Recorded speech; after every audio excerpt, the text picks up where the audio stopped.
Big changes are coming to Walt Disney World at Christmas, and none of them are for the better. Is Disney trying to keep you out of the resorts this Christmas season? We'll talk about it today on That Park Place. We talked about this a bit on Wednesday, Caro. So one of the things that people love has been this. It is a life-size, full gingerbread house that was in the Grand Floridian Resort and Spa here in Orlando, Florida. Every single Christmas, you come, you take pictures with it. There's actually a shop inside the gingerbread house that they sell. Is it actually made of gingerbread? Yeah, no, it's a full-blown gingerbread house. Wow, maintenance on that has to be intense. I think they seal it with something. Okay, I'm just thinking like birds. I mean, I see that it's indoors, but yeah. Well, no, birds are a menace and they need to be stopped at all costs. But in this situation, no, it's pretty much preserved for the season. But you could buy like the shingles inside there, like they'll sell you like you know the shingles and whatnot. It's always been great. Well, it was announced just on Wednesday while we were on the air that the gingerbread house is gone, but we have some new news about that, Caro. The gingerbread house is not only gone, it's gone for good.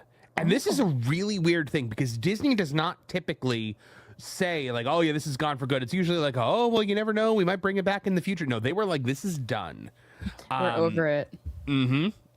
So the massive gingerbread house inside Disney's Grand Floridian Resort and Spa, the tradition is officially over. And according to a new report from WDW, Disney has confirmed that the Grand Floridian gingerbread house will not return for the 2026 holiday season and has been permanently retired. Oh, sadness. Instead, Disney plans to replace the iconic display with smaller holiday offerings created by its culinary teams. This is absolutely putrid. I only care if I can eat it. Well, I mean, I'm sure you can. You can't eat the house. Why not? It's made of gingerbread. Yeah, but like, I mean, like, I don't know. I should feel be like able to go in there with a chisel and just take part of the wall out. Well, at that point, I feel like they would just be like, there'd be a witch living inside that wants to like cook you. Oh, I wonder if she has any good recipes. So the tradition has now been lost after the Grand Floridian lobby changes. So the Grand Floridian lobby went through a massive renovation a year ago. And so we didn't have the gingerbread house last year because we all just assumed it was because of the construction. It was a construction site, basically. We couldn't have that. That's fine. We all understood. Now it appears that it's just gone forever. And what a lot of people are blaming for that is this right here, this bar this was not here before. They added a bar, and because they had to add another place for people to drink, the gingerbread house has got to go. Isn't this supposed to be like for kids? Yeah, well, Disney is supposed to be for kids 100%, but now it's for infantilized Disney adults who just want to show up and buy overpriced drinks. And so they are infusing alcohol into anywhere they can put it in because they can make us spend more money because we're drunk. Yes, 100%. And what's even worse with this is like this bar here on this main level, there is literally a bar on the second floor, like right above it. So we need a bar for the bar? There was already a bar, and we added a second bar because some of the people that are waiting to check into their rooms down here in the lobby aren't walking up the stairs to drink at the other bar. They need another bar down here. Well, I mean, stairs are a big nemesis for some people. Like, you know, it might be just too arduous to tackle them. I mean, there's an elevator too. There's an elevator. Standing's really hard. Well, yeah, for some people, absolutely. But yeah, so that is the case. The gingerbread house gone forever. And look at how beautiful this was. I mean, it was truly incredible every single year. I always loved going to it. It always drew a big crowd. People bought stuff. People spent money. But now this is starting to grate on people because they're starting to wonder what's going on. At the end of the day, we've got... over at Disney Springs, you used to be able to park at Disney Springs for free and take a bus to one of the resorts because if you're going to the resorts, now they are checking to make sure you have either a hotel reservation or a dining reservation before they will let you on the bus to go to the resort. They are trying to destroy resort hopping.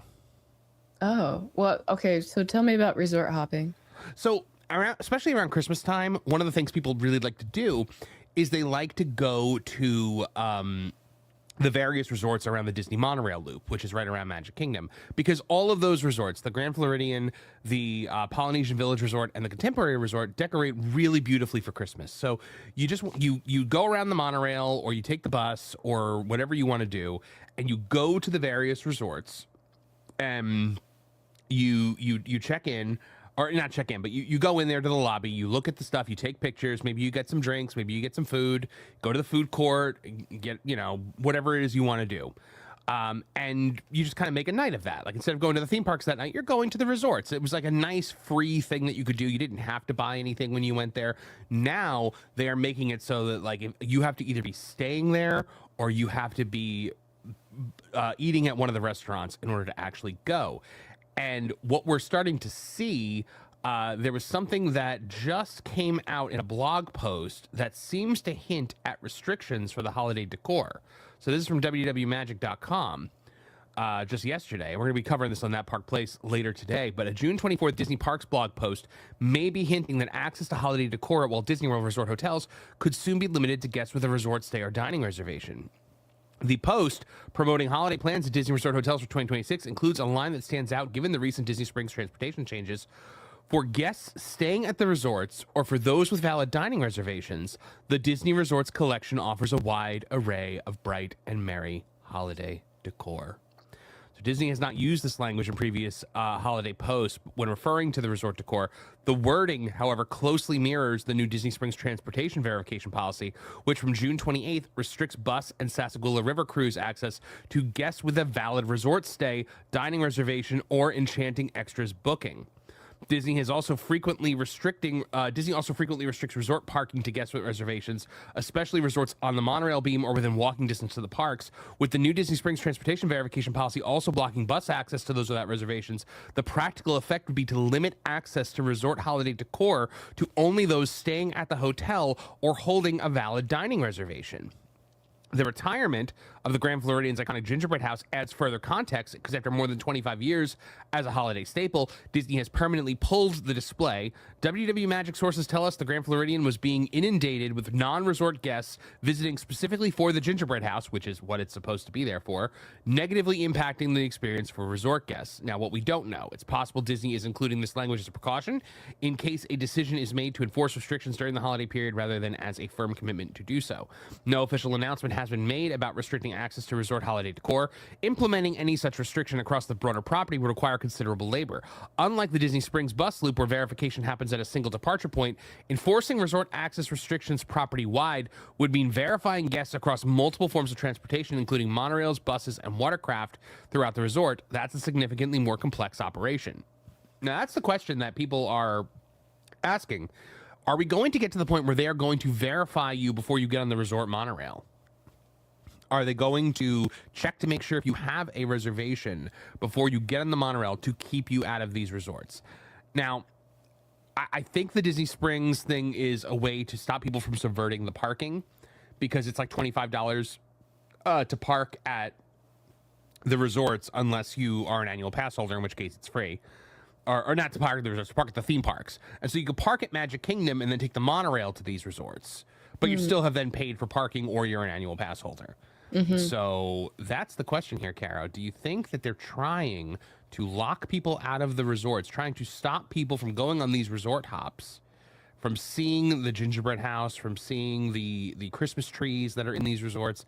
That would be a heinous, like, horrible thing for a lot of people.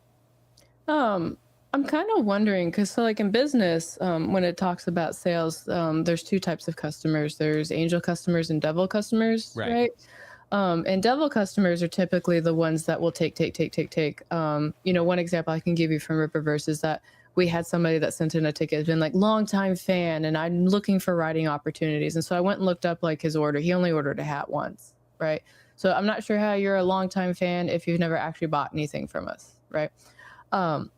So my thought is, I think you're on the mark when it's talking about like trying to like skip like the parking tickets and all of that. And I think what they're trying to do is they're trying to create a friction point to keep like their devil customers out because, I mean, at the end of the day, they have to make money. But also, you kind of created this situation. I did. No, not you. Like Oh, Disney. okay. Disney. You're sorry. I thought Disney. you were pointing the finger at me. I was supposed to be like, No, what did I I would be do? like, it was you. You did it. You went to the park and you caused this. I saw the no. Anyway, no. So I think maybe what's going on is Disney actually created this situation because there's always something I tell people, which is if people want to do something, they will find a way to do it no matter what you do, right? If people don't want to pay for parking, they'll find a way to get around parking. If people don't want to get a ticket, they'll go through more work to avoid buying the ticket than actually buying the ticket, right?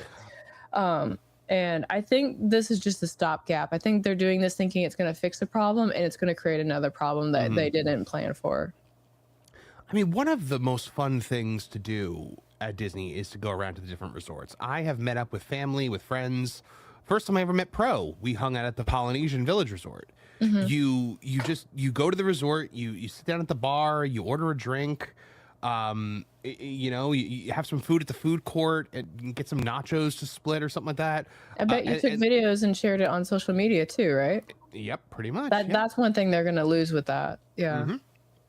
To limit that to, because and now let's say if you're going to eat at one of the restaurants, you are looking at least probably, I mean, if it's two people, you're looking at probably a $80 investment at that point.